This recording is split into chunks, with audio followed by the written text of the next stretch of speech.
Review అనేది వ్యక్తిగత అభిప్రాయం మాత్రమే. దాన్ని వ్యక్తం చేయడంలో తప్పులేదు. నిజాయితీగా ఇచ్చే రివ్యూలను గౌరవిస్తాం. కానీ కొందరు సినిమాను చంపేయాలనే ఉద్దేశ్యంతో రివ్యూలు రాస్తున్నారు. అంతటితో ఆగకుండా అనవసరమైన వ్యాఖ్యలు చేస్తున్నారు. అది తప్పు.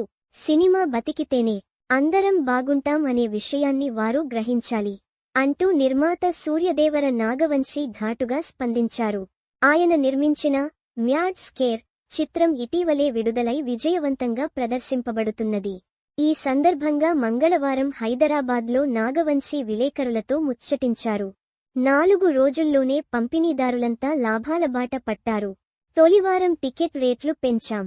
మంగళవారం నుంచి మాత్రం అన్ని చోట్లా సాధారణ ధరలే ఉంటాయి.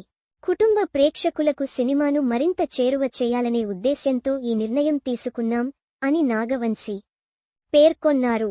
భారీ బడ్జెట్ సినిమా కాకపోయినా తమ సినిమాకు జనం బ్రహ్మరథం పడుతున్నారని, దానికి వినోదమే కారణమని, ఫస్ట్ హాఫ్ కంటే సెకండాఫ్ అనే ఆడియన్స్ ఎక్కువ ఎంజాయ్ చేస్తున్నారని నాగవంశీ అభిప్రాయపడ్డారు.